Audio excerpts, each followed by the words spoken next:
a narrative. Hey everybody, welcome to Forge Narrative. My name is Paul, your host. I'm joined tonight by Adam Camilleri. Hello, hello, hello. What's going on, man? Down under? It's a beautiful day for 40k. Chapter Approved is out.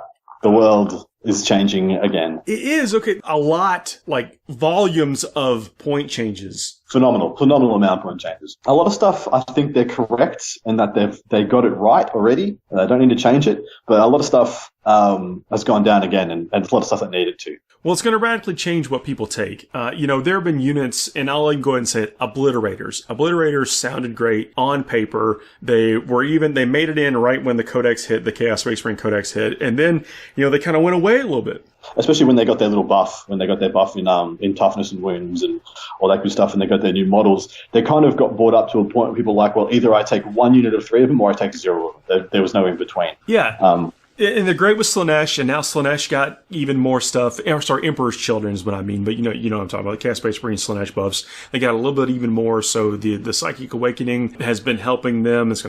And now they've got a 20 point per model point reduction. Yeah, well that's pretty significant. It's huge. I mean, let's think about what you could get for 60 points for a unit of 3. That's a unit of Chaos Space Marines if you're trying to get that. What's the Red Corsairs? Type stuff, So it looks from what I can see, just like at base value, because I don't have the points in front of me. I'm running off what I've heard down the pipeline so far. It looks like Chaos Space Marines, like CSM, the book, that got a swathe of positive changes. But on the other side of things, it looks like Demons and T-Suns have both copped a bit of a whack, which I think's kind of fair. They have been absolutely dominant in the scene. I mean, for the better part of, the two most dominant players for the entirety of this season have both been playing pretty much the same list. It's been Plague Bearers with smite spamming T-Sun Demons and all sorts of deep striking bombs and things. And that's been hit quite considerably. You bring up a good point, and that's one of the things we do focus on is that anytime that there's only like one list that you can really play competitive out of a series of codexes, that it's worth looking at and maybe worth revising some things. And I think the Obliterators going from 115 down to 95 points a model is one of those things. I mean, that's, again, it's, you talk about some things getting a little bit more expensive, but those points can be offset by reductions in other things. So, it's a weird balance they're trying to strike. A lot of the things that Plague Bearers did can now be replaced with other things. One thing I'll tell people to have a look at. Look at Beasts of Nurgle, guys. They're down 4 points. They're 30 points base now, and you get that's a 5 wound, toughness 5, 2 save model. So that's 5. You mean 2 save? Like that's 6 points. Yeah, it has the invulnerable save and then a feel no pain. Yeah, yeah. So it's 6 points per wound on that model. 6 points for a toughness 5 with 2 saves. That's like guardsman Plague Bearer. Well, yeah, Plague Bearer is now 8 points for toughness 4 and 2 saves. So for 2 points less, you get that same wound, but it's got a better toughness, and it's 2 points less. So if people wanted to start looking at those things, naturally you're losing the ability to stack all the negatives to hit on them. But you can still give them miasma, you can still make them -1, and you can still Warp Surgeon for a 4+ invulnerable. So there's still plenty of synergy you can put there as well. And the same with the Plague Drones. Plague Drones have gone down the same 4 points as well. They're now starting at 36 points. So there's plenty of meat on the bone there. It's just that archetype, that Plague Bearers insulating, smiting characters, that's been given a pretty big whack. Yeah, I think so. Demon Prince with Wings went down by 15 points. Yeah, but the T-Suns ones went up and the Death Guard ones stayed the same. Now, Death Guard ones staying the same, that's fine, because they get access to the 2 saves. That's perfectly reasonable that they stay about the same. Maybe they should have gone down 5 points, but it's whatever. But the Chaos Space Marine ones going down 15 points, that's okay. That's no problems at all. But the T-Suns ones went up, and I think that's hurt them quite a lot. Mind you, they were ultra powerful. Yeah, but see, that's exactly what we were talking about a couple episodes ago, where the same unit essentially could get a points change depending on how valuable it is to that particular codex with that rule set. Yeah, very true. I mean, I don't mind it. I'm saying, yes, if I was playing Thousand Sons, Demon Princes, and everything went up, I would be a little frustrated and figure out how to do it. But I'm saying I think that's a positive trend for the game to not have just necessarily template points when you start adjusting layers of rules on things. Yeah, exactly right. Well, it just seemed very, very silly that a Plague Bearer, well, for a long time, a Plague Bearer and a Demonette were the same points. Now, Demonette's gone down to 6 and a Plague Bearer has gone up to 8. And that seems a lot more reasonable than them both being 7. When you looked at those next to each other, you were like, ugh, what am I? Oh, jeez. Well, you got to think in the beginning of the edition, the points and power levels were all the same. It was supposed to be this interchangeable thing. You want a consistency in the troop section of an army. I guess I'm thinking about like for just wrapping your head around as like a new player trying to get into the game, and now they realize that maybe that's not so much of a concern and balance. Yeah, well, there's a very large established player base for the game now, and I do empathise, and even sympathise with people trying to start the game now. It is. Well, it's close to the complexity of trying to get into 7th edition 40k, where you needed 5 books to play one army and whatnot, and now you need all this extra knowledge to play your one faction. And so I do think there is quite a need for consolidation of rules going forward, especially with the new Psychic Awakening stuff coming out as well. So now to play my army, I need essentially 2 codexes plus chapter approved plus any FAQs. It's the bloat is a very real thing. They need to do that. They need to do that subscription service. Just let me pay $10 a month and just give me access to all the new rules as they come out in one document. Everyone would lose their minds. Yeah, well, everyone would lose their absolute minds. The complexity, at least on like how to build a list, is getting a little bit streamlined. I think with these two new chapter approved books, like all the rules, everything that's about match play and stuff is in the chapter approved 2019, and then you've got this separate, a little bit more accessible, easy to carry around list of points in its own book. What are some other factions you saw got significant changes? Well, I mean, we were talking about demons. We keep talking about them. Things like Bellicor dropped 80 points. He's now 200 flat. Seriously? Points. Yeah. Whew. Nice. He has one of the best combat weapons in the game. It's one of the only ones with a rend of 5. Bloodthirster. All the Bloodthirsters got a point drop. Well, I think every single Greater Demon got a point drop of between. Also, Kairos went down 35. Lord of Change went down 20. Keeper Secrets went down 30. Keeper Secrets at 210 points is actually pretty cheap now. Great Unclean ones, I mean, go down pretty big chunk. Really? Yeah. So the Great Unclean one, like with the Bile Sword and the Baneblade, 240 points. Jeez. That's a big drop. Doomsday Bell and Plague Flail, 260 points. I mean, these are things that were, in my opinion, the Great and Clean one could be playable. It pushes them out with the more attractive things like the list we were talking about. But now with a big point discount, I mean, you really are getting that guy. I think that's a good value you buy for points. Yeah, I agree. What other stuff's got? Screamers have gone down by 5 points, starting at 23. That's not bad. I mean, there's a lot of. Unfortunately, I don't think Blood Crushers are still 40 points a model. I think that's too much. They could go down quite a bit more. I can't tell you the last time I've seen a Blood Crusher. 6th edition was the last time I saw a Blood Crusher. Yeah, that's fair. Yeah. Fiends at 37 points start looking pretty attractive though, because they have some special rules that are pretty significant now. The -1 and the Shadows in the Warp, they essentially have a -1 to casting within, I think it's 6 or 12 inches, and the no fallback within 1. So all these people are like, there's all these ways to pay CP to make people have the chance to not fall back and not fall back. Fiends, I do not have fly, you can't fall back. Too bad, so sad. No ifs, no buts, no rolling at 2+ or a 4+. Just bang, bada bing, bada boom. Love it. Things like Flamers, 8-point drop per model. Yeah, Flamers at 20 points. Flamers are actually still decent, like, because you could deep strike them and shoot them off the deep strike, because I think they've got 9-inch Flamers. And their Flamers are pistol as well. So I had a friend who used to deep strike them down, make sure he got the 9-inch charge, and then wrap off something and then flame it to death in the opponent's turn and get another charge. And he did that to great effect due to that pistol rule. One of the things that doesn't often get spoken about, but summoning is a factor, or could be a factor sometimes if you choose to play into that strategy. And I've no lie, summoned Soul Grinders before. But have you ever summoned a Plague Hulk? I haven't, but the soul. I think does it get the demonic roll? It probably does at this point, but it does. That was a meme. So I shoutcasted a tournament called RatCon, where a good friend of mine, Matt Morrisoli, who won the ITC in Australia last year, he summoned a Plague Hulk, just like summoned a Plague Hulk, and everyone just thought it was the funniest thing ever. It's so firstly, no one had seen annoying. a Plague Hulk in however long. When he was playing against.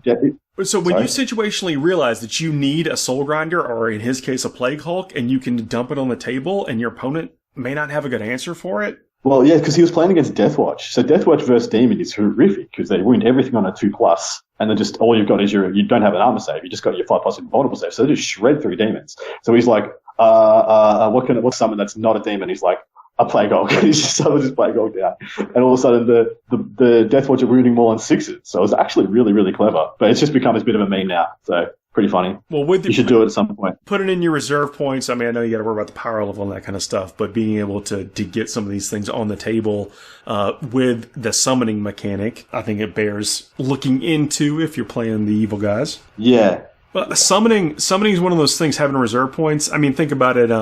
Pink Horrors. Pink Horrors, I think, they're the same. They're 7 points model. Yeah, I think Pink Horrors stay the same. DMF stay the same. Bloodletters have stayed the same. I think that's all good. One of the other ones that's actually funnily relevant for demons is Zangors went up a point as well. So Zangors and Plague Bearers both went up by a point. Now Zangors aren't in the demons thing, but they're essentially were part of the demons soup list. And I know a lot of players like to take the flying ones. Take them because. Yeah, well, just the specific, just the Zangor's troop slot, because you can buff them to be quite relevant in exchange for Plague Bearers. Like if you only want to take 1 unit of Plague Bearers, or maybe 1 unit and then a small unit, and then take a unit of Zangors, those Zangors in a pinch can chop out for the Plague Bearers, because you can make them -1 to hit, the same 4+ invulnerable save, the same toughness 4. So you can make them a nice little chop out in exchange, and they kill a lot better than Plague Bearers. They butcher. They absolutely shred. Yeah, but they come with 2 base attacks. Yeah, 2 base, very buffable, and they got a rend of 1 as well, which is very nice. Okay, that matters. Mm. So demons, I don't know. I think it's easy to look at the Plague Bearers and say that they took a big hit, but I think there's a lot of other value of stuff in. Now I think Pink Horrors would probably be the way to go when you're trying to fill out your slot, and they've got some play in them. So let's say. You want to bring down your Pink Horrors, you summon them, or you teleport them on the table with the incursion, and you go to charge someone, and then you lose a couple of Pink Horrors in Overwatch, and then you spawn your Blue Horrors closer to the enemy, reducing your charge range. I don't think anybody can be negative about the changes to demons. They had literally one unit in their entire faction range has gone up in points. It changes how people are currently playing it, and I can sympathize with that. Yeah, but everything else went down. So surely no one can say it's not a net gain. Well, no, I do. Anytime we've seen point changes, there's typically been something else where those points are just shifted to something else. Like something else becomes a little bit more attractive, or something you were already taking got lowered, and so the points went over there instead, or from there to the other thing that you were taking. Yeah. What else should we talk about? What's next? Man, what isn't there? Let's talk about Baneblades. Who doesn't like Baneblades? Yes. Yeah, I know. Well, so I ran a triple Baneblade list for quite a while, and it wasn't very fun to play for some people. But just putting it on the board, you're just like, I got my Baneblades. It was a very fun time. You felt like you felt cool. Anyway, 3 of their variants have gone down by 40 points. So the Baneblade, the Banehammer, and the Bane Sword. But going down by 40 points is pretty significant. That lines them up a lot better with Knights, but not with Crusaders. Crusaders are still quite a bit more expensive, and that's an interesting point of difference. So Crusaders have a similar damage output to a Baneblade. Maybe Baneblade has a little bit more due to all the heavy bolters, but the Crusaders is worth like about 100 more points now than a Baneblade, and that's surprising to me. I mean, the only real massive point of difference stat line wise, they're both tough to say. Got about a comparable amount of wounds. The Baneblade has 2 more wounds, but the Knight has an invuln save, and the Knight hits on a 3+. But the 40 points difference, it's huge. I think the hitting on 3+ with a BS though, it's kind of deceptive because you can buff things up with the guard. I mean, you can get rerolls and stuff that are a little bit more accessible than maybe a Knight is. Well, yeah. So you had the Cadian stratagem, Overlap and Fuels of Fire. You also had the Destroying stratagem to get +1s to hit. You also have a lot of ways of getting reroll ones to hit and to wound. That by the Relic of Lost Cadia. And also, you're just a hella fun against Chaos. I only play Castellan, so I got Harker, and we were better at loading the guns. Yeah, Harker as well. And also the Catachans. Well, that's another thing as well. All the guards traits, they all have something to benefit Baneblades in them. Like Talan, you get to move in advance and shoot all your weapons as if they're assault weapons. That's incredible. And then you charge, you pay 2 CP, hit on 2s in combat. It's hilarious. Vestorians plus 6 inches range. Kagians, all sorts of crazy stuff. It's been a while since we've seen the Shadow Swords on the table.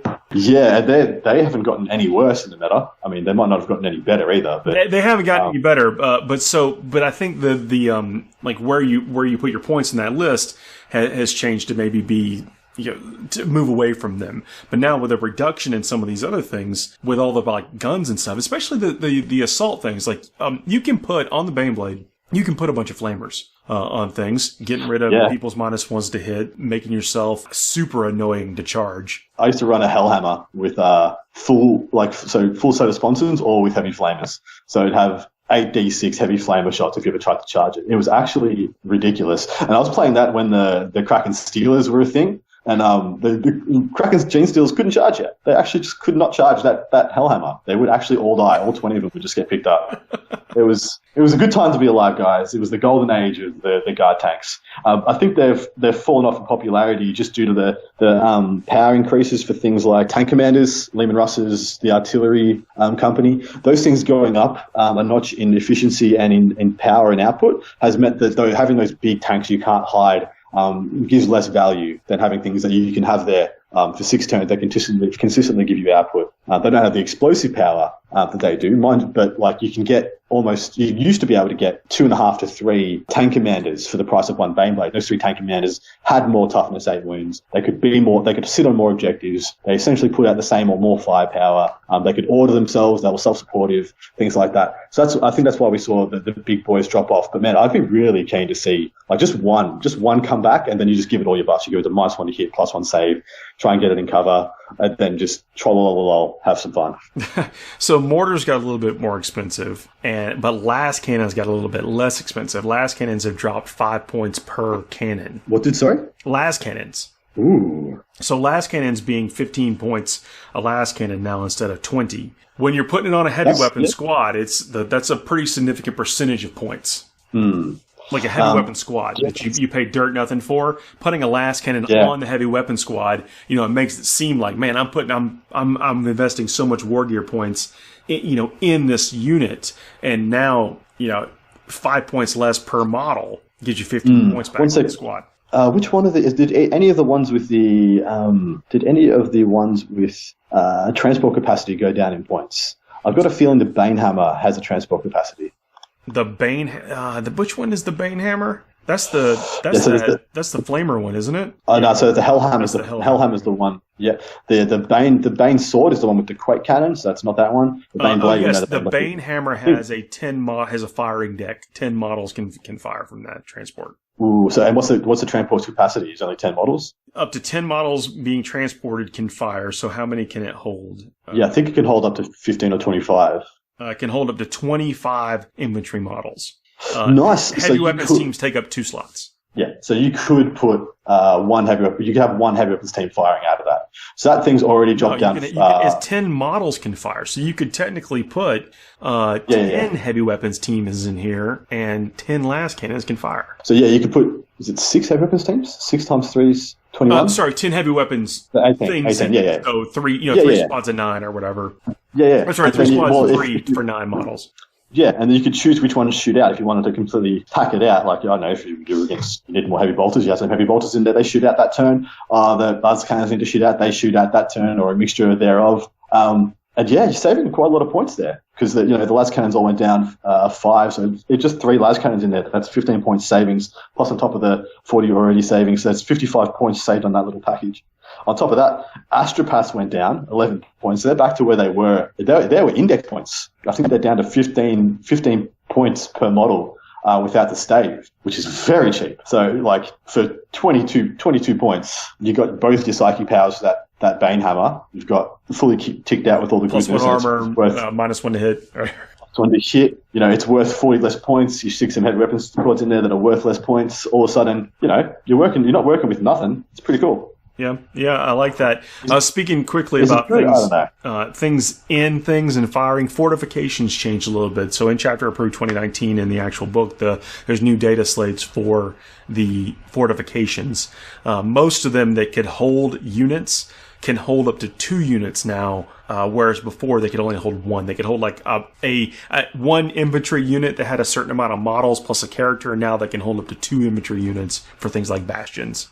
That's actually really good. That's quite good for the game. And for a long time, fortifications have been so maligned, so almost joke-worthy in the fact that they offer so little and they take so much from your army, that being like a whole detachment to just field one. Why they haven't rolled a fortification slot into the battalion or the brigade still boggles my brain, because it feels like if you've got slots for flyers, probably you should have one basic detachment should at least have a slot for a fortification. See, it's thematic. You could have your Sky Shield landing pad, your Valkyrie, and then your dudes in a brigade or a battalion. Makes all the sense. Or you have your battalion and you have your Aegis defense line to go along, or your bunker with your Supreme Command for your HQs to sit in. Like that stuff, it just makes thematic sense. But it's, I don't know, for some reason, just GW just hasn't really let that be activated. Let the fortifications become a real, actual, legitimate part of the game. I see them here and there. Like I think Alex Fennell brought a bastion to ETC this year, and he had a bunch of Cataphrone destroyers sitting in it. That was a good use for it. But that was in an AdMech and a Knight army that didn't need a bunch of CP. But things like Guard need CP. Guard are thirsty. Space Marines are thirsty on CP as well. Same as Orcs, same as a lot of the other factions that could actually make legitimate use out of it, like GSC. Like GSC need to be able to hide like a key unit at the start of the game if they go second. They don't want to get a shot. They could move, 2 CP and just move one of their blips into a bastion if they had the thing. But they can't afford the detachment slot because they need as many CP as they can get. So that trade has always just seemed like not good enough for me. I see what your point, and that plays out with every army list you're ever going to see. Like I think you just described the one instance of one of these fortifications being used competitively within the last year.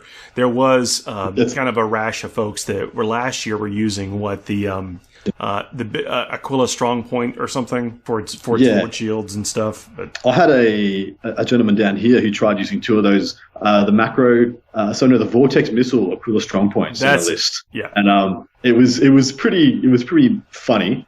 He was trying to use them alongside rapier batteries, because they had the 2 little Space Marines that come along with the rapier battery. Yeah. And they can't be targeted. So you deploy, if it was, I think it was a self-placed objectives, this one, ETC style, so you place your own objectives at the start of the game.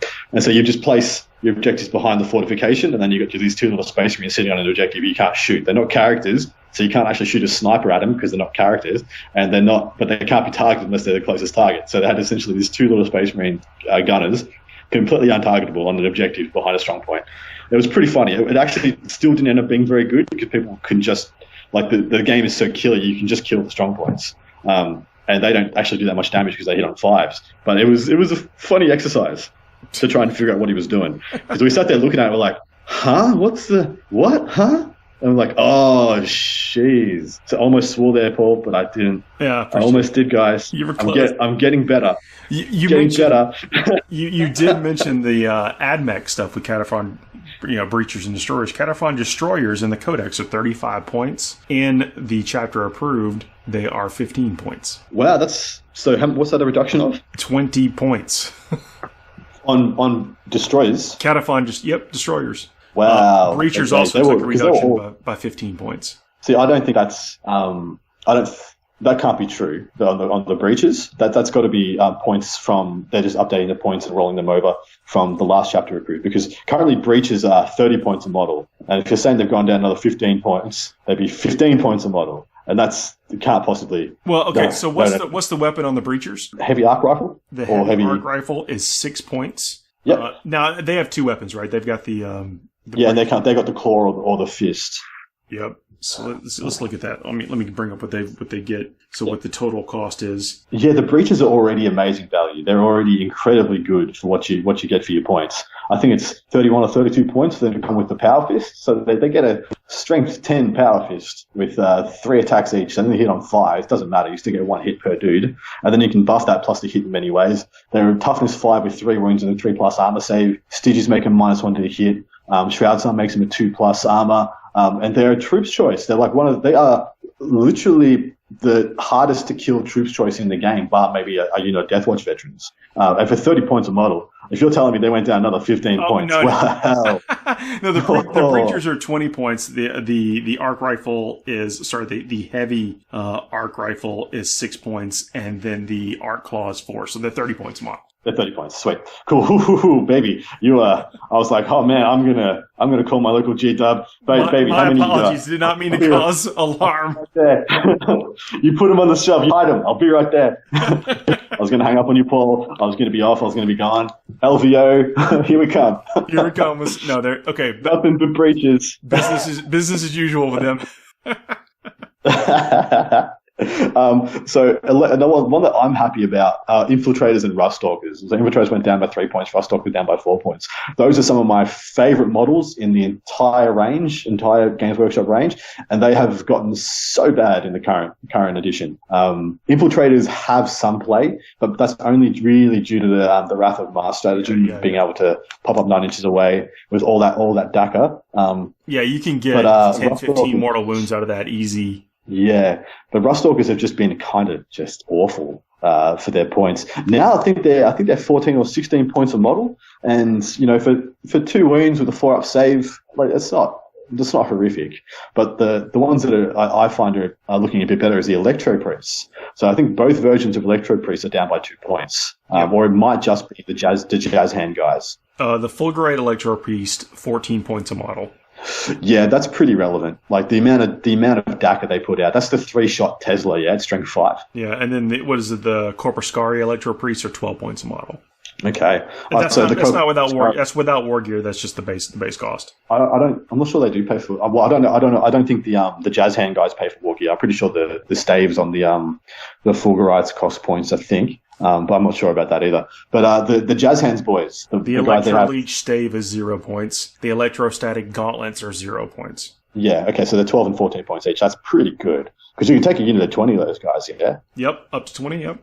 Whew. So a unit of 20 of those dudes, you make them Lucius and put them in reserve, the Jazz Hands boys, and you deep strike them down. They've got 18-inch range, assault 3, and every 6 is 2 extra hits. So that's 60 strength 5 shots coming from that unit of 20 guys. You can pay some CP to make them hit better and give them reroll once to hit from Canicles. That is a lot of death. That is a fun bucket of death. And they're cool models. Yeah, and the models are gorgeous. Yeah, I mean, that's, I know we're talking about points, whatever, but when you can put a cool, like, it's kind of a shame they haven't been on the tabletop more often. Well, it is. It's just it's an absolute bonus when a good-looking model is well pointed and actually functions on the tabletop. It just the thematic elements that all us hobbyists have in our hearts when they play out on the table exactly how we wish they would. Like it just makes for a good world. In The Simpsons, where all the ethnicities of the world are dancing around in the sunshine when they're thinking about a world without lawyers. That what 40k would be like if everything was good. Everything was just balanced. Everyone was happy. Everyone would just be dancing in the sunshine playing 40k. It'd be a bit gross, a little bit gross, guys, but we would be happy. Let's take a quick break, then we'll come back and talk about Grey Knight. Oof, yes, please. All right, see you in a minute. FTN is brought to you by Discount Games Inc. Please visit them at www.discountgamesinc.com. And don't forget to ask Jay about ways to save even more on your hobby projects. We are back. Still got Adam here. I'm still here. When you make it over here to the US? So I'm flying out on the 31st of December, which means I'm living in Futureland, so it means I'm still landing on the 31st of December. But I'm landing in Seattle at 10 o'clock at night on New Year's Eve. So that's going to be interesting. Oh man, I'm going to have a party in the airport. Yeah, walking off the plane on New Year's Eve in a foreign country in the middle of winter. That's not how I would have lined things up, but man, the price difference from Australia between flying out on the 31st and flying out on the 1st was ridiculous. At one point, there was $600 difference to fly out, like within 8 hours of each other. Yeah, it was. So I was just like, well, I guess I'm going a day early, aren't I? I swore. No. You were trying so hard. I was trying so hard. One day. Yeah, we'll get there. But yeah, Yeah, but the difference was pretty crazy. Funnily enough, the flights home didn't change at all. No matter what day I was flying home, it was about just under $1,000 to fly from Vegas back to Australia. Didn't matter what day, didn't matter what time. I think that someone was telling me that's something that happens in Vegas. They want to make it as appealing for people to fly there as much as possible because it's apparently it's very hard to get there otherwise. You pretty much just have to drive from LA if you want to go anywhere apart from a plane. Yeah, I think that's the case. I mean, I've only traveled to there via plane, so... Yeah, so I guess that's just because it's in the middle of the desert. They want to make it as attractive to go there as possible, so they always keep the flights pretty reasonable. I now have Chapter Approved 2018 pulled up and said just the codexes we were looking at. So I do apologize for any heartache and heartburn that I may have caused for anybody in the last segment. That's all good. But we're juggling books. We're juggling books. Yeah, and there's so much to juggle, and you got to look at this one. You got to look at the codex, and you got to look at the book to see how much it's changed, and you got to reference into that one and look at this one. And it gets pretty messy, especially where we haven't scripted this. We're just going where the crow flies. So yeah, that's the secret. We just start talking and hit the record button. Yeah, just start yakking. I'm just looking at knights, to be honest, and it looks like the Castellan's gone down 50 points. We promised to Grey Knights. Oh, of course. Sorry to diverge. You were so close Grey Knights to the Knights. Let's do it. I got a half right, mate. Yeah, I'm with you. Look, you get a point. You get a point. But so actual dudes came down. Strike Squad guys came down to a base 14 points a model, which puts them at 17 points total for like the Stormbolter and the Nemesis Force Albert or something, if that's what you want. Yeah, so it's 17 points a model. It's the same as the Primaris Marine, isn't it? Primaris 17 points a model. 17. The Intercessors are 17 points apiece. Yeah. So it's one less wound, which is significant. But it's gonna. The Strike Marines come with 2 attacks base, or they come with 1 attack base, don't you? But you give them the 2 falchions, and they get the second attack. I believe they're 1 attack base, but they get the psychic power and a Stormbolter as a base. Yeah, and their 1 attack is a whole lot better than Intercessor attack. D3 damage with neg 2, neg 3 save. Yeah, neg 2. And with the halberd gives you +1 strength, so you can be strength 5 -2 D3 damage with 1 attack. That's fine. And they got Shock Assault now as well, so 2 attacks on the charge or if charged. On top of that, they come with the ability to put out a psychic power. They can self-buff. They can self-teleport. They get Deep Strike for free, I believe. They just get Deep Strike for free? I think so. I think they have to pay CP for some stuff. Here, let me just... I'll bring it up. Yeah, you can pay CP the Deep Strike Land Raiders and stuff, but I think the Strike means Deep Strike for free. And then on top of that, they just come with a Stormbolter. So I think they start at 14 base, and you pay 1 point for the Force Weapon and 2 points for the Stormbolter. That's it. Yep. They get you to 17. Look, for 17 points, like they're actually looking. They might still be a little bit over. They could have gone down 1 more point, but that's splitting hairs. They're the best they've ever been, certainly in this edition. I think they started at 23 points. It was 25, 1,000 points apiece or something like that. You had to play with 2 models, 2 1 single wound models. Hooray! But I think the trick with power armor, they're pushing it. I mean, we now have some rules that do it, but what keeps them like on the table competitive in 40k is are those 2 wounds. I mean, I'm not saying that every Grey Knight needs to be Primaris, and we know that's coming eventually, I'm sure, right? But well, they actually GW actually said they're not going to get Primaris Grey Knights. They actually said that. I'm not sure that was about a year ago, but that might have just been means that Grey Knights wasn't going to get any ones in this release. Like they weren't going to get the Vanguard Marines, the Phobos, stuff like that. Which makes sense. It doesn't quite make sense that they'd have those guys, but it does make sense that they have intercessors, that have aggressives, they have things like that. I think it might be something to do with the fact we've got a whole bespoke range of models. Like a Grey Knight is a very distinctive looking model compared to a regular Space Marine. Like the stance is a lot more dynamic, the filigree and the gorgets and all the shape of the helmets and stuff. So them creating a whole new range of Primaris Marines just for Grey Knights might not be that financially viable for them. Yeah, I mean, it could be. I mean, that of course plays a role into this kind of stuff.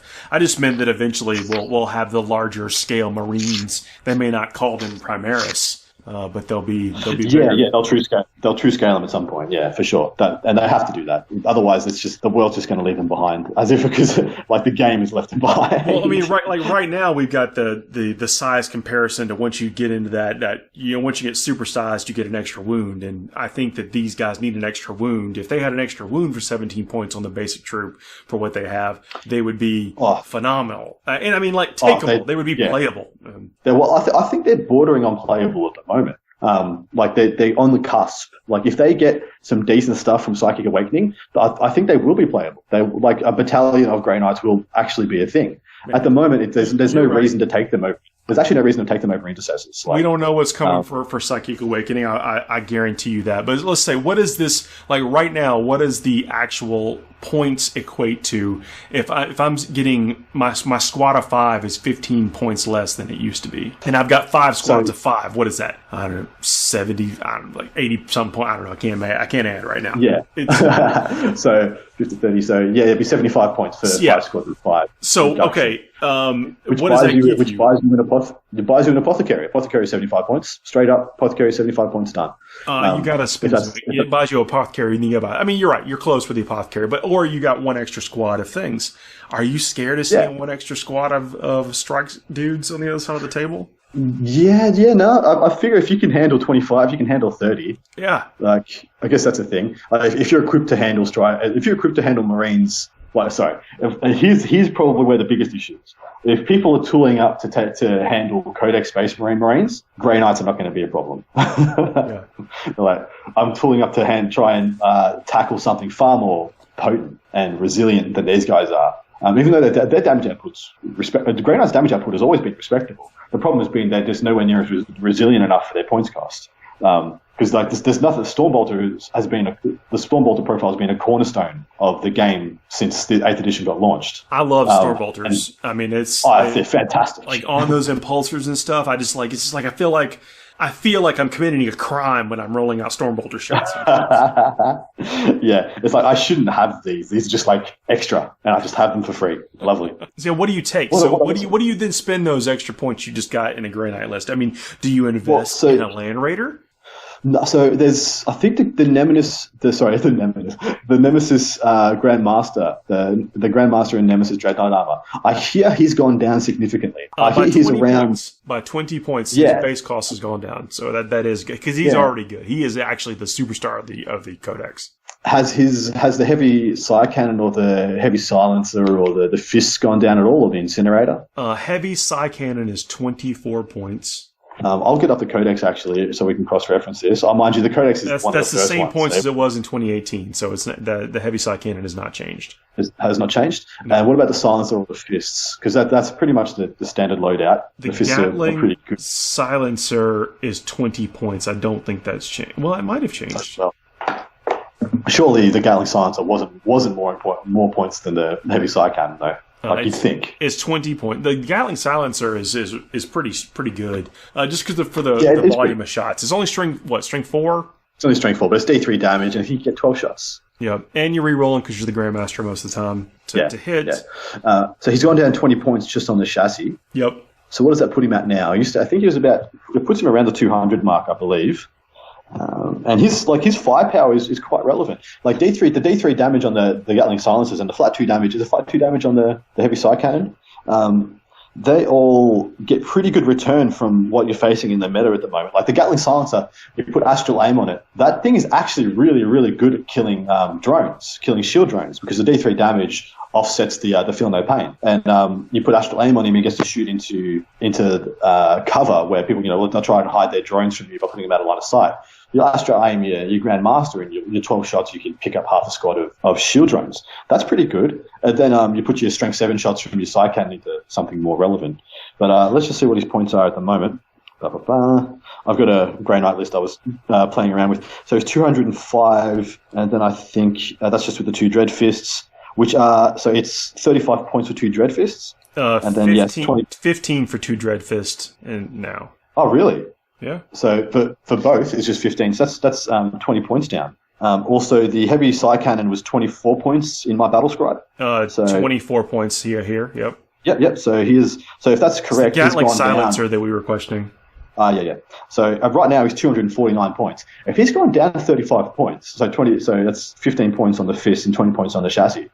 At 215 points, he's not bad. He's comparable. So he's around the same points as Pask or a tank commander with a battle cannon. He's got comparable damage output from range, and he's a lot more killy in combat. Plus, he's technically got a better armor save, but he's got worse.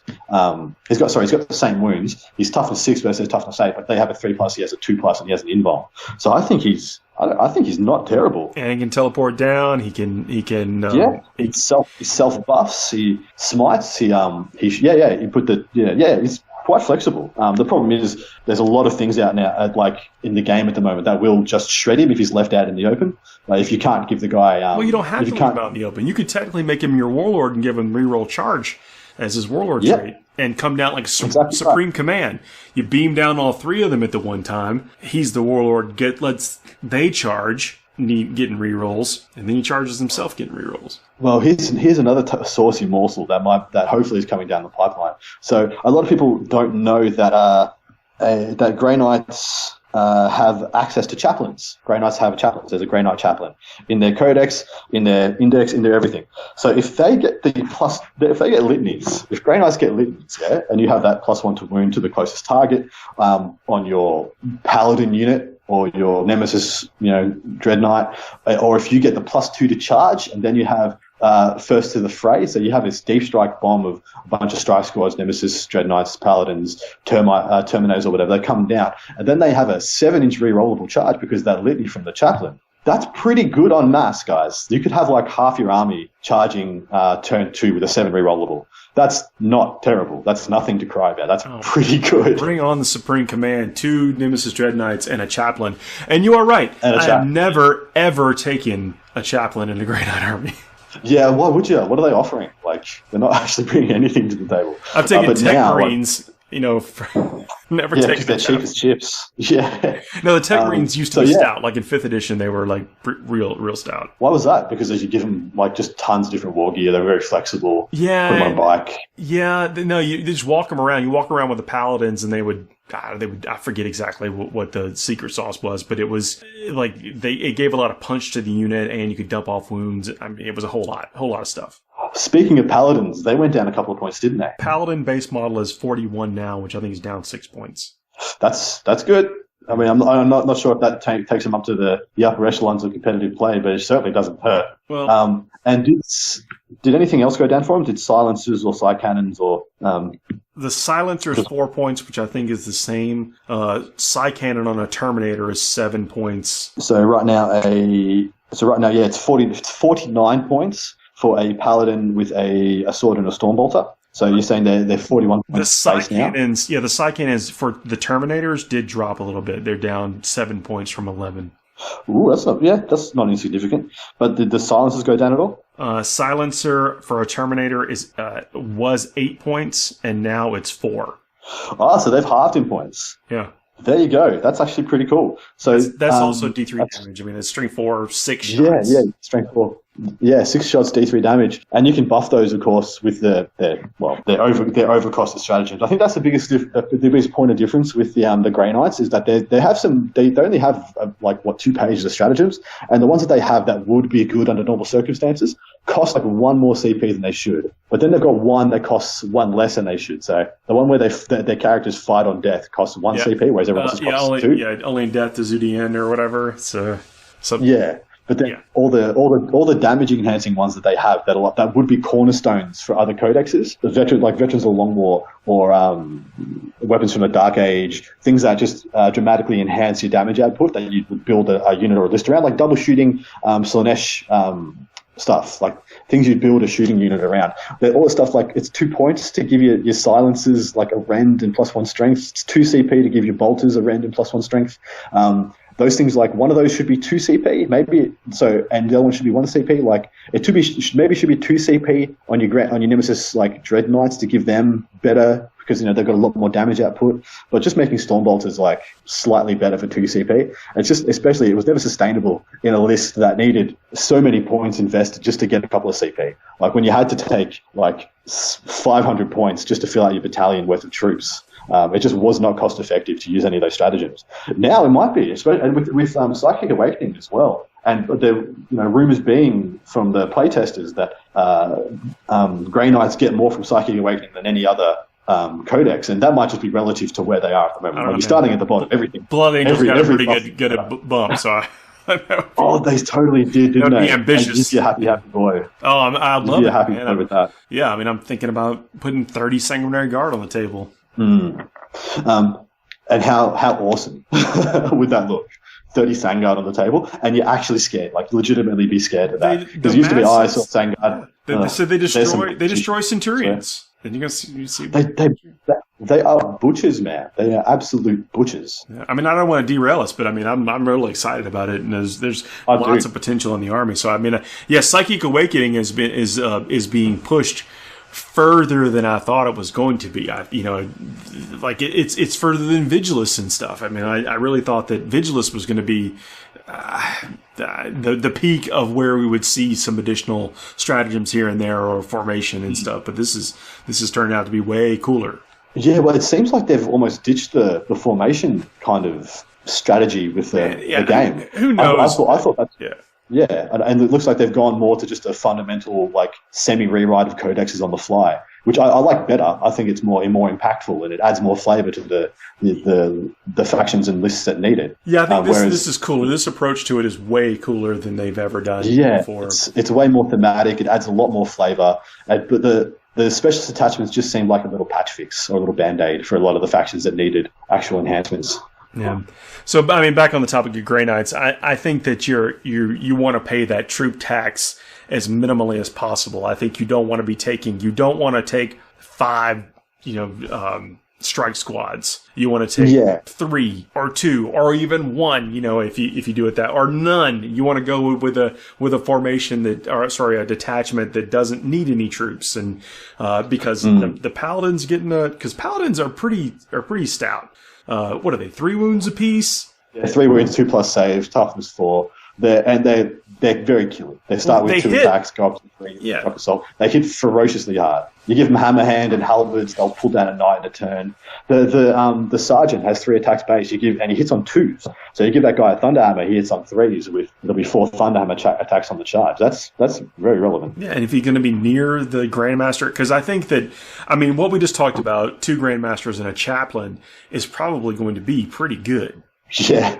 Well, maybe you drop one of the Grandmasters down to one of their special characters, because their characters are still quite good. Drago's still a beat stick and a half, and Voldus is actually quite good. One thing that I will point out to you, pretty much across the board from what I can see, special characters have gone down in points. Now, Grey Knights, the Grey Knights are the same. Exactly. I was about to say, the Grey Knights are the only ones who have not changed. And I'm sorry, Grey Knight players, it's a bit crap. Like Dante, so Mephiston, they gave Mephiston an extra attack and an extra wound and all these bunch of new rules, and still dropped him by 15 points. I don't know if you're expecting me to complain about that. It's freaking amazing, mate. It's absolutely amazing. Dante's down 15 points. When we were talking about the total points of the Dreadknight Grandmaster, we didn't talk about the teleporter. The teleporter is 10 points. Nice. I mean, what's that down from? It's just. I think it was 10 before, but we were talking about his total point cost, and you have to put the teleporter on there. So and sometimes when you're making your army, you may forget it, but you absolutely have to put the teleporter on there to give him his maximum efficiency or effectiveness. For sure. The Dreadnought teleporter, 10 points in Battlescraft as well. But across the board, pretty much all the special characters went down. All the special characters went down. All the Dark Angel special characters went down. The Blood Angels ones, like pretty much all the Chaos Space Marine ones as well. I don't think Abaddon went down though. Man, Astra being 105 points. I mean, again, you opened up the can to me talk about Blood Angels, but. Let's do it. I'm going to play Astrath, Mephiston, at least Lamarte's probably, if not another Chaplain all together. Although Astrath fills the role of that, but I mean, I'm just be able to fill in like all the buffs on these Blood Angels, and I think they stack up. They're going to stack up pretty well against the meta. Yeah, dude, and I just like seeing special characters on the board. You get a cool model. I think it's just good. Yep. Yeah, so I'm excited about playing Blood Angels competitively again.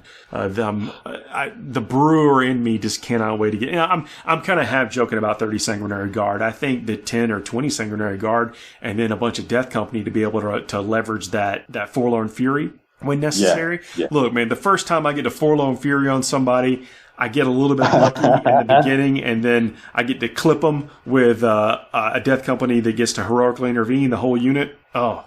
I'm getting hot over here thinking about it. Yeah, well, I was looking at some of the Dark Angels changes, and I'm pretty excited. I'm a bit weird that Talon Masters didn't go down in points. Like Sammy went down 16 points, but Talon Masters stayed the same. But apart from that, like all their drops have been pretty great. One thing I really wanted Terminators just across the board to go down like 2 or 3 points maybe. Yeah. Because I like Terminators. I think they are fantastically fun, engaging. Let's have real talk. Can we talk real talk for a minute? Yeah, sure. Are you just being overly nostalgic, and that's why you like Terminators, and you can't get with the Gravis program? Yes, pretty much. I think they're a cornerstone unit of 40k, and they have been so for 30 years. I don't feel like there's any need to just auto kick them to the curb. They can have a little heyday before they go out. Come on. I like Terminators too. For 6 months. With Give me 6 months. Like with stuff like Space Hulk Terminators themselves and other things. They're other video games too. They look cool on the tabletop. They got lots of cool kits and wonder options. I'm with you. And there isn't like the Gravis. I was joking around about Gravis. It doesn't replace the Terminator role. No, they don't have it. There's no Primaris Terminator equivalent, which I think bodes well for Terminators into longevity. I think, aggressors are kind of their own thing. They're totally their own thing. They're completely anti-infantry. They don't have any anti-mech kind of component apart from their fists in combat. They're toughness 5 with a 3+ rather than toughness 4 with a 2+. They can't deep strike, and they don't have an invuln. I think Terminators fulfill like more of a shock assault role. But yeah, I'd like to see them become like a relevant unit again. Don't need to make them the best. I was joking that they should be the best unit in the game for like 6 months before they die. But just make him a relevant option again. Because like a unit of 10 Terminators, especially in 3rd and 4th edition, you'd see a unit of 10 Terminators and be like, oh crap, I need to actually figure out how I'm going to deal with that because they could just walk through my whole army. I'd love to have a little bit of that. Like Sangard. They've managed to give Sangard this threat. Like you think about it now on the board, you're like, I really need to take that unit into account now. Like in my battle plan, in my strategy, I need to worry about that if I see it across the table from me. Most of that has actually been accomplished though with stratagems.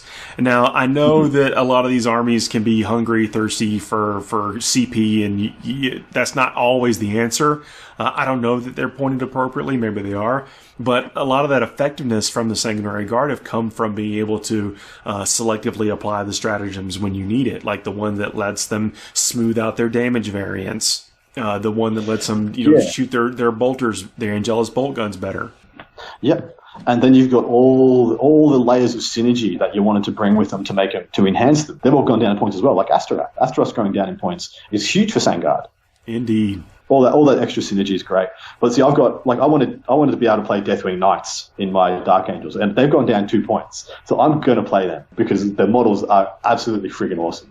And I love the Deathwing Knights. Is that what you said? Yeah, I think they've gone down 2 points a model. The Deathwing Knights are 33 points base.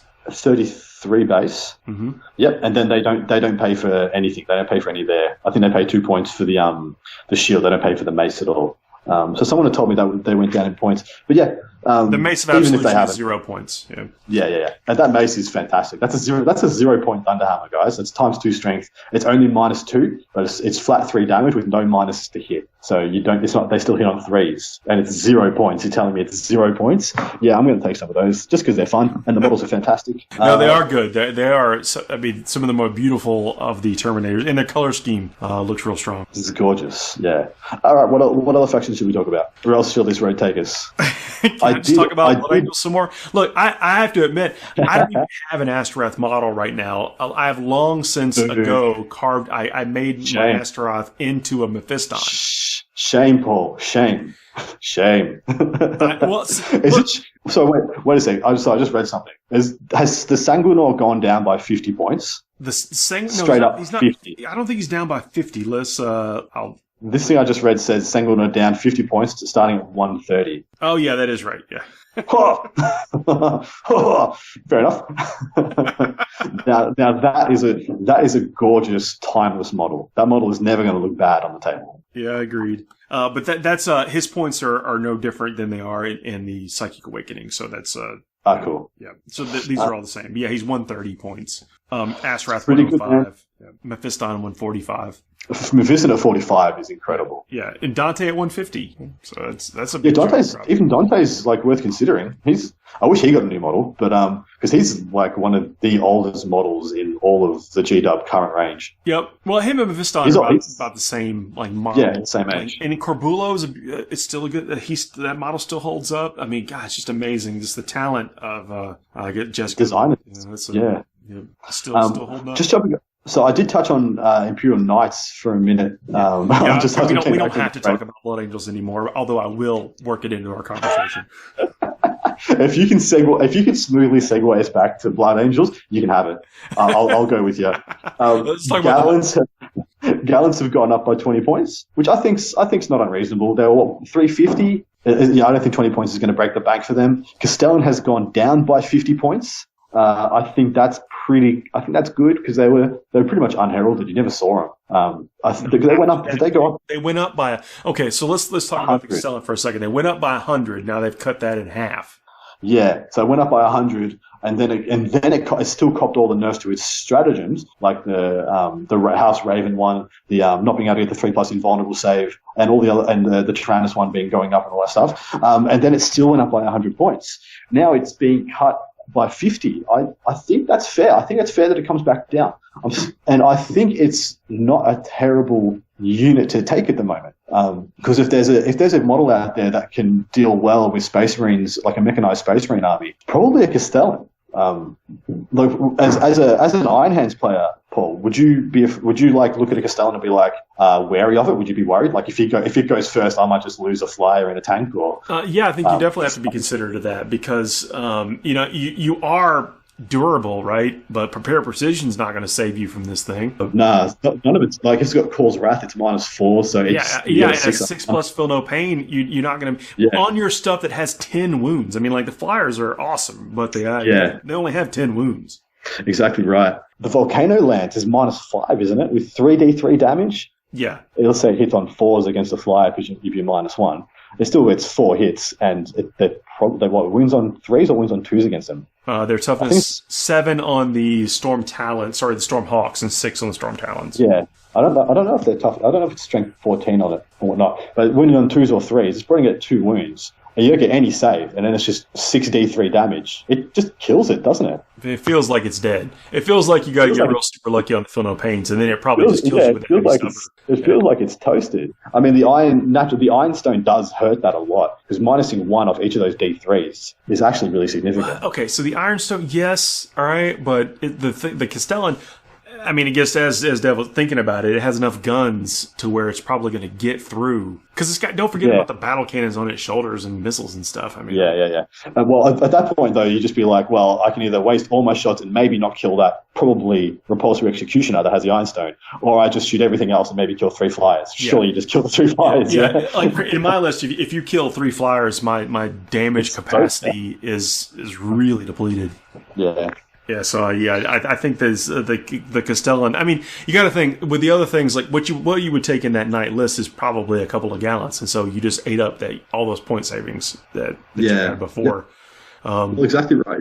Yeah, but then it isn't that it's how you really make the night list work is not just clicking on 3 nights. It's how you spend those 50 points here or 30 points there. So it would be interesting to see if people can make it work. All right, what else has changed there? Arcanus Rex has gone down by 50 points. I still doubt I'm going to see him.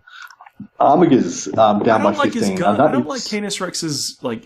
It doesn't make any sense. His gun doesn't make any sense to me, and his rules don't make that much sense either. But Armiger's, man, like, I'm not sure if that's both Armigers or if that's just the Wargrave or the Helvin. It doesn't say on what I'm looking at. But if they've gone down by 15 points, that's pretty good. Like, Armiger Helvins are already relevant. Helvin are 155 apiece, and I think that is a little bit of a decrease. And the Warglaives are down to 145 apiece base cost.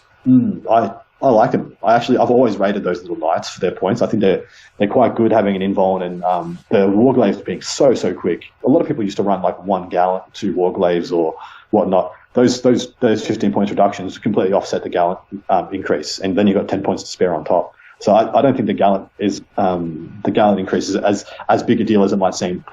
Yeah, I like the being able to pump out those long range autocannon shots, damage 3 autocannon shots. Yeah, they're actually really good, aren't they? Yeah, I mean when you get consistent flat damage, it should always, whenever you see that in Codex, you should always kind of like perk up and be like, oh, let me see if this is good. Let me see if I can make it work because it's reliable. And now they're a little bit affordable. So I think the faction I was worried about the most from Chapter Improved was Orks. I was really worried Orks were going to get the nerf battered straight into oblivion. Because there's like a 10-point boy or something was going to come back. No, not so much the boys. It's they're like cornerstone damage dealers. The shock attack guns, the looters, tank busters, things like that. Things that like you really built your damage around. Unfortunately, I think boys are they're still very good. Like they're still very good, but the Space Marines make them look so bad.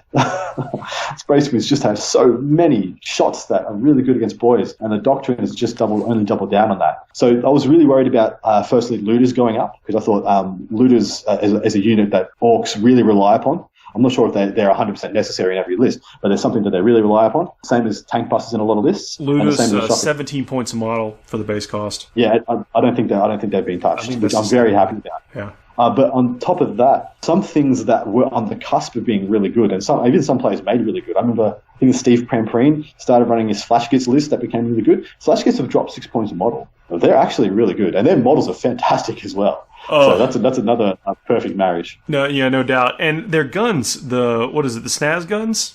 Yeah, SNAS guns. They're like 3-shot neg 3 bolters, heavy bolters. Sorry, strength 5 -3 shots or something. Maybe they're strength 6.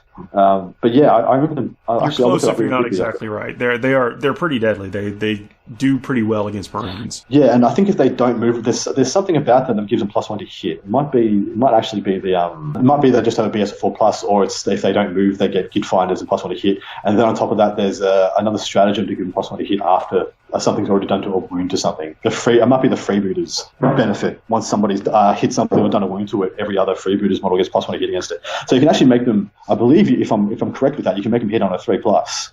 And they're not expensive anymore, guys. They're quite cheap. And it's a unit you can put in reserve with the teleporter, or you can put it inside a truck, or put it inside a battle wagon. You can insulate it and keep it safe. You can rot shield it. They can get a medic. They can get can't they get an apothecary, Ork apothecary in the unit?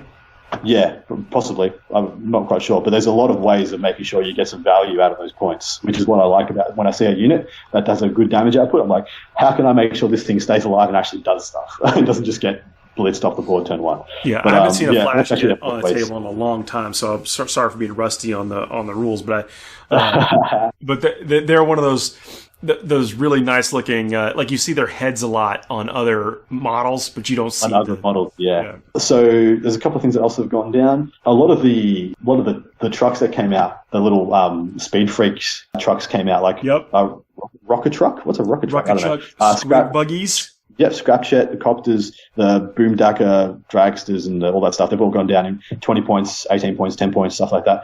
That's only good. It's a weird pattern with Orks. Like, Orks have had, I think it's 2 or 3 releases of models where everyone's been really excited. It's like Orktober has come, and they're releasing all these models, and they come out, and you're like, oh.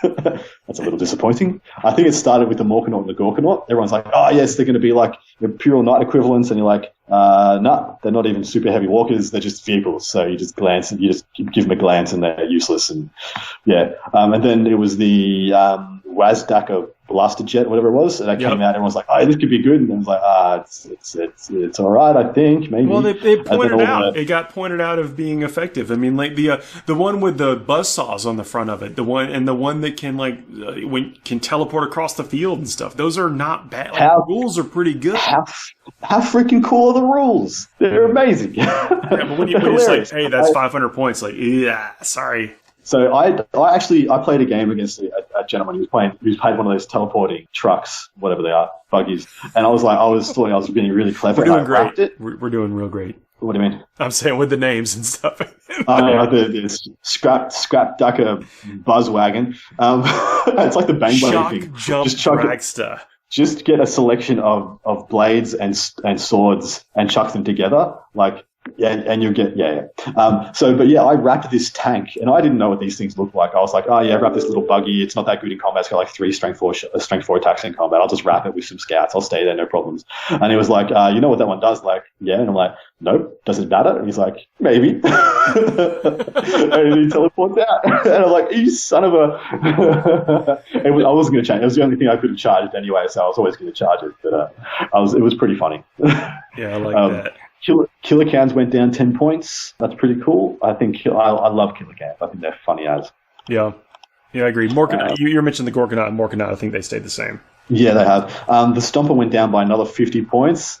Still not sure that's... I know Val Heffelfinger, every chapter crew puts out his pray for Stomper one, hoping the Stomper will go down to be viable. It's 800 points. I know. And it's just like one gallant touches war gear. Yeah. One gallant walks up and just goes, I'm going to kick you in the shins until you die, and the gallant wins. It's just... No. Sorry, guys. If that 50 had a 1 in front of it, maybe we're talking, but it doesn't. So, sorry. Another year, Val. Another year. Yeah, one more. Okay, so let's talk about Necrons. You think Necrons got any benefit? Oh, yeah. Yeah, they did. I've only heard the Necron stuff said to me from word of mouth, so you're going to have to lead on this one. Well, Annihilation Barge went down by 10 points. Good. Actually, sorry, I've just found the Necron changes. Sweet. I haven't actually looked at these yet. So, Annihilation Barge, as you say, down 10 points. Yeah. Modalist down by 20 points. Yep, another one that should have a 1 in front of it, but never mind. Yeah, the monolith, it's not what it used to be. No, it should be, yeah. It used to be so cool seeing a monolith on the table. It used to be like, firstly, it's such an imposing thing. Like, it looks cool, it acts cool, the actual rules it has right now are very cool with the whole pick a unit off the table and shoot it back through the Eternity Gate and stuff like that. Yep. The problem is you just kill it. It just doesn't do all that much. I noticed Night Scythe. The Doom Scythe is the same. The Night Scythe went down by 20 points. Yeah, that's pretty cool. And what about Ghost Arcs? Did Ghost Arcs get changed? Night Scythe going down is pretty fun though. Like, Night Scythes are pretty cool. I agree though. I'm happy the Doom Scythe stayed the same. The Doom Scythe did not need to change. I'm sorry. No, Ghost Arcs are down by 25 points. Whoa, really? For the base. Yeah. Wow, that's amazing. That's I'm sorry. I thought you said Doom Scythe there for a second, and I thought, wait, that's not what he gassed. Ghost Arcs are fantastic things, I think. They take up a lot of space. They've got a lot of wounds. They put out a good amount of DACA. They shoot. They can kind of hose things down, yep. Well, I just like it as moving, like, walls. Just use them like a moving Aegis defense line. Just block off people. It's a big old baguette thing. How many points are they now? If they've gone down 25, what were they starting before? It's 145 in 2018 chapter approved. Now it's 120. 120. Wow, okay. Yeah, 120 for 14 wounds with quantum shielding, with 20 strength 4 -1 attacks. It's pretty relevant, especially with the extra healing and stuff. Did their troops go down at all? Necron Warriors still 11 points, and then Immortals... Immortals are 8 points, but then you got to buy their gun. Immortals are fine. Immortals don't need any reductions. Immortals are really good. But I would love to see Warriors on the table again. Big bricks of 20 Warriors. It's so cool. They're the same points. I don't know that you'll see. Yeah. You won't see them any more often. I'll say that. Nah. They could have dropped a point or two. They probably could have afforded to and been just as good as they are, or quite better. How about the other cornerstone units? They've got Wraiths and Destroyers. This says Wraith went down by 6 points. Wraiths are 42 points a model. 42. Okay. If they actually did go down 6 points, that's pretty good. Like, Wraiths are already a very, very flexible and good unit. The fact that they've got fly again, they can move through units and stuff. Did you know, Paul, you can get Wraiths to a 2+ invulnerable save? They're one of the last ways to get 2+ invulnerable in the game. Oh yeah. Yeah, a mate of mine told me about the Nihilak Dynasty's stratagem. It's whenever you're within 3 of an objective marker, you can pay, I think it's 1 or 2 CP and get +1 to your save.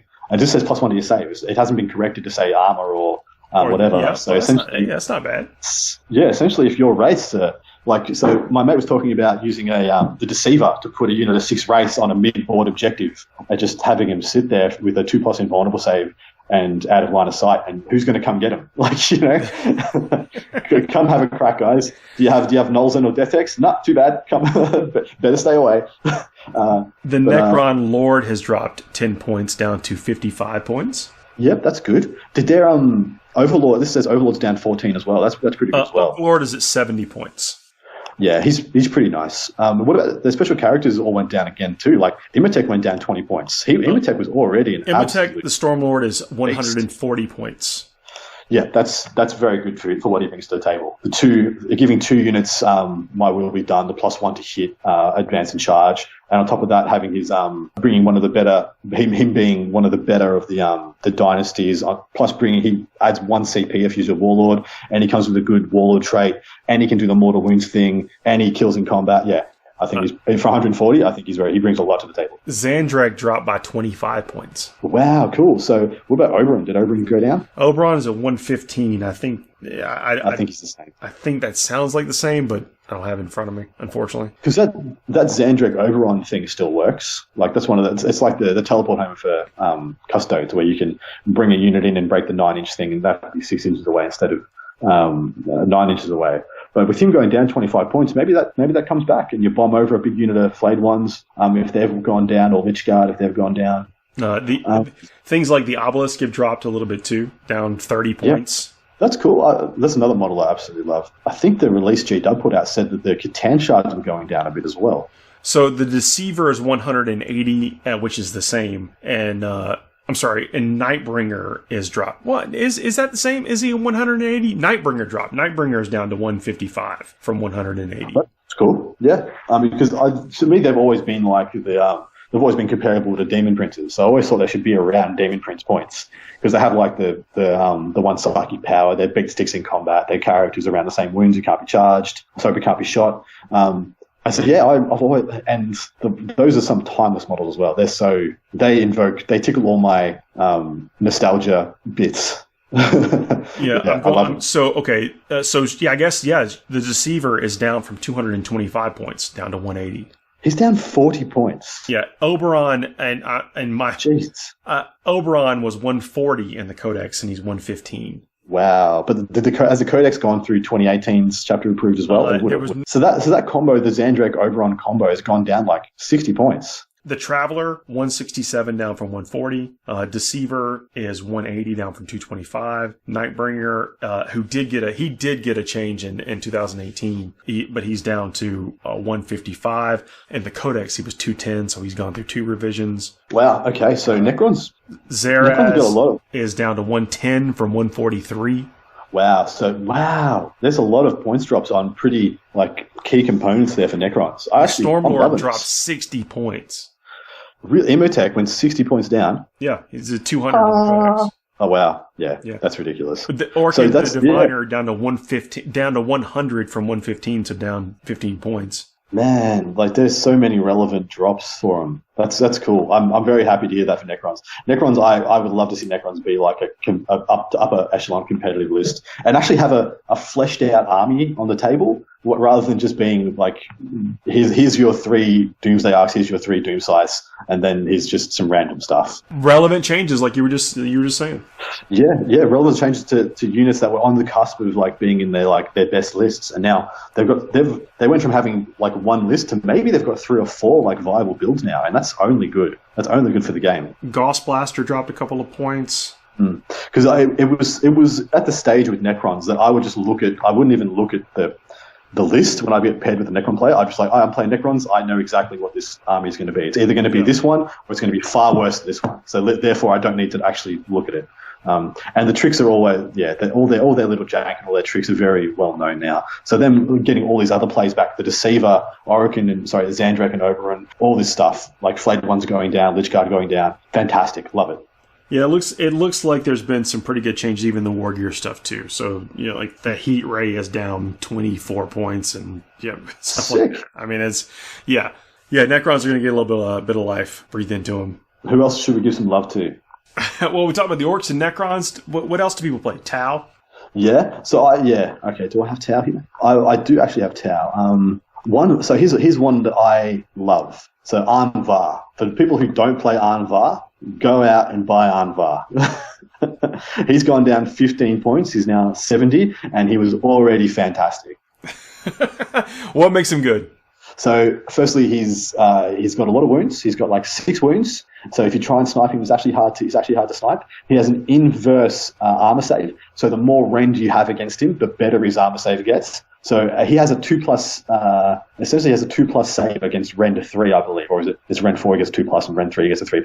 But anyway, apart from that, he gives you 2 of his auras. So he gives you the 6+ Feel No Pain aura, and then he gives you the reroll 1's auras when you stand still. So he knocks off a lot of your reliance on Marker Lights. So you don't need Marker Lights anywhere near as enough if you take Anvar, because you can get the 6+ Feel No Pain and the reroll 1's. He also makes you able to use his leadership of 10 for all your drones and be able to naturally reroll your morale saves on those drones. So the chance of them popping to morale is much, much reduced. And there's another 1 or 2 things he does as well. Let me just quickly pull that up. If you want to jump in and talk about something else they got to change while I look this up. I just want to talk about shield drones, see if there's any changes there. Yeah, that'd be big. Yeah, I mean, if you can reduce the number of, if they were reduced to the number of shield drones that one could have in an army. Okay, so everyone gets to use Anvar's leadership because it's an ethereal. The paradox of duality: when this unit is attacked during the shooting phase, it may add rather than subtract the AP of the attack to its save characteristic. E.g., AP -1 attack would provide a +1 to his save, and he starts with a 5+. So -3 would be a 2+ save. So that's pretty cool. And whilst he's on the battlefield, all Tau Empire units can reroll morale checks. So it's everybody across the board. In the entire army, doesn't need to be within range of him. And then, he gets 2 of the invocations. So we can reroll 1s in the shooting phase if you remain stationary. If you're playing a Tower Castle, there's a high chance you will be, even if you're playing like one of the more static, one of the more maneuverable armies with the 3 commanders and the Riptides and stuff. There still might be 1 or 2 turns where you stand still. And then he has the 6+ Feel No Pain, and or you can reroll the advanced dice for the turn for affected units. Now, I actually really like the reroll the advanced one. Because there's that turn when you Modcar and you want to get from, like, if you want to start controlling the middle of the board and you want to go for that advance and then still get to shoot with all your stuff, the reroll advance is actually pretty cool. It actually adds quite a bit. Some of the stuff that I've seen that actually went down that I actually quite like, Crute went down by a point. I think they're 4 points per model now. They are 4 points per model, yep. Yeah, I think that's cool. Like, they come with a bolter, man. They come with a 24-inch strength 4 gun. And they're 4 points a model. They got some deployment shenanigans. I mean, they could add something to the army. Yeah, they're not terrible. They're not terrible. I was saying to some mates, I wish I could put them in a Devilfish. If I could just have like 5 units of Crute and 5 Devilfish, and that would be really flexible list. Pre-Carnivores. Movement 7, weapon skill 3. They hit on 3s in combat, 4s from shooting, strength and toughness 3, 1 wound, 1 attack. Leadership 6 and a 6+ save, and they're stealthy at the start of the first battle round. Before the first turn begins, this unit can move up to 7 inches. It can't move within 9 inches of enemy models. So that is quite good for first turn, bumping back deep strikers and whatnot. They can't take damage though. I mean, they will wilt under fire. They fold. But I mean, it's the same. It's the same as a lot of other things in that range, in that points bracket. Like cultists, Cultists are 2 points more expensive. 1 point more expensive than these guys. Guardsmen are 1 point more expensive. Termagants are the same points. Grots are around the same points. So they're in that range. I think they're pointed to where they should be for how easy they are to kill. Storm Surge was a huge winner out of this. From what I did some pricing up and talking to some mates last night, and we're not quite sure, but we think the Storm Surge has gone down to 60 to 70 points, and that's with taking all his best options. That's the best cannon, which I can't remember if it's the blast cannon or the driver cannon, whichever one was the better one. The 2 burst cannons, the 4+ invuln, the early warning override, and the ATS, and it's I think it's 350 or 360 points now. So it's actually. Oh, that's not bad. It's got a ton of wounds. Well. Yeah, I think it's 350 points. And the good thing about that is it's not even. You take 3 of them. It's not even half your army. Does it benefit from the saver protocols and stuff too?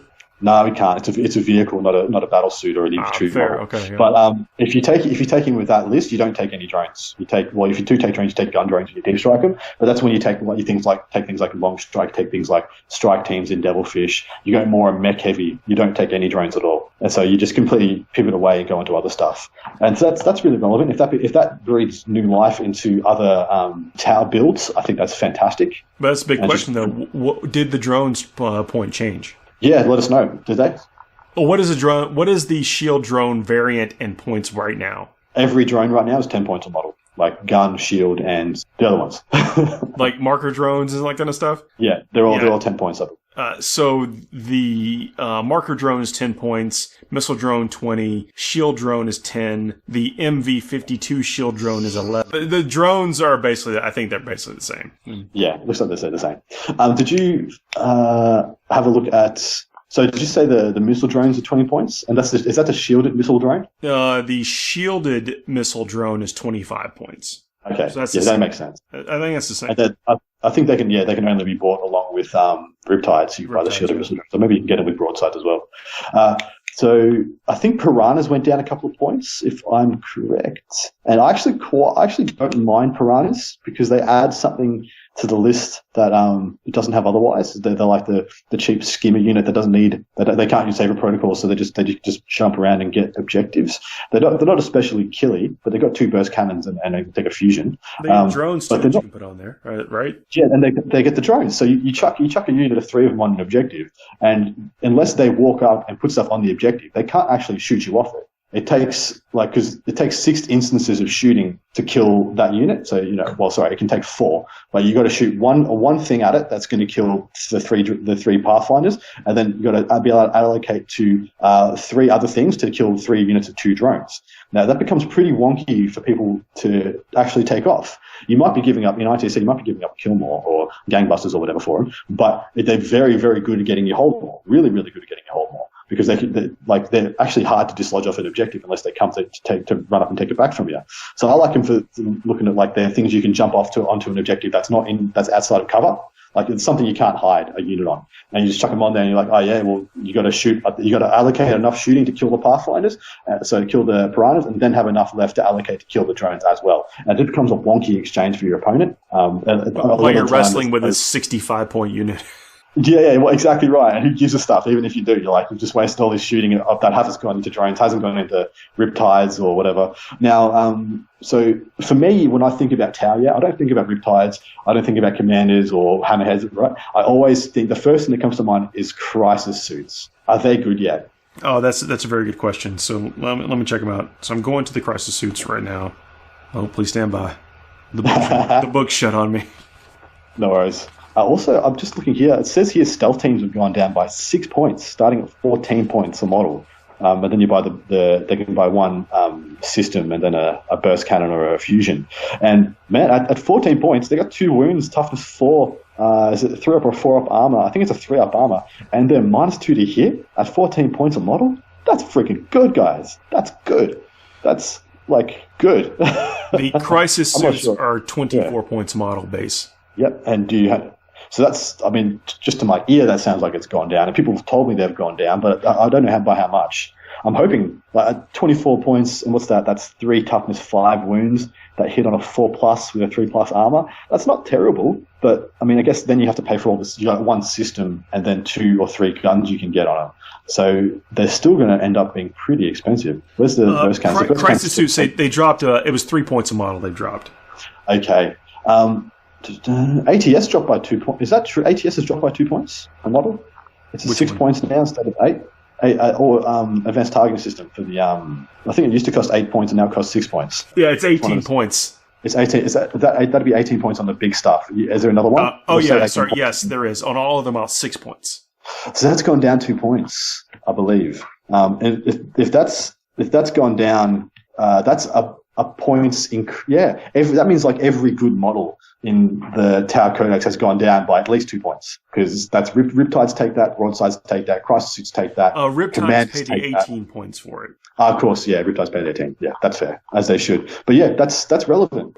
That's a good decrease, especially. So that means that's another 2 points you can knock off the stealth suits. So they were 14 points, and then they paid 8 points for their burst cannon, and then you would have had to have paid another 8 points for the ATS. But if you're only paying 6 points now, that's a net gain of, how much did they reduce by if they went down from 20? So a net gain of 8 point reduction on the unit per model in the unit. That's That's freaking good. I've always liked them. The game has changed. That's it. As soon as this book goes live, a multitude of new builds are viable. Yeah. I'm not a huge Tau enthusiast, but I just love that Chapter Approved shakes things up, and every year it makes you see people get to experiment again every year. Everyone gets kind of into these 2 or 3 builds. Like a good army, good faction in 40k has 3 or 4 viable builds that you can play. Yeah. But usually one clear winner. When Chapter Approved comes out, it reshuffles that, and I love that it does that. It's very good. Yeah, I'm excited. I think that's all we'll cover right now. Next week, let's talk about Harlequins. Yes. All the Eldari faction, and then we haven't touched stuff we haven't talked about. We haven't touched Eldar at all, and I think they're good. I think there's some cool stuff there. So yeah, cool. You can't keep Eldar down. That's a yeah. They got to be bad for literally 2 or 3 months, and now they're going to be amazing again, probably. Yeah, but I want to look at the Harlequins. I want to look at the Forge World stuff. I mean, there's been some change, some shifts. We haven't talked about the Legends rule that's finally going into effect. Yeah, we didn't talk about Tyranids or GSC either. So there's a whole another super faction there. There's a lot of cover. There's a lot to cover. I mentioned that we could do a bonus episode last week and we didn't get to it. So that's why this episode is longer than it would normally be. So I hope everyone forgives us for not having a double episode. But this is almost like a double episode. How long did we go for? This seems chunky. Over an hour and a half. Awesome. Yeah. So good. That's it, man. Adam, thanks for joining me. I really appreciate it, especially in the middle of your day like this. And hopefully we get you back next week. Keep on the stream. I hope I didn't talk too fast for everybody. I get a little bit excited, pretty passionate about this stuff. Especially about Necron Doom sides or whatever. Yeah. And those Ghost Arcs, I think I launched into. That's right. Yeah, anyway, that's right. Yeah. Thank you so much for having me on, Paul. Always a pleasure, my man. Dude, man. Have a good night. We'll talk next week. See you, everybody.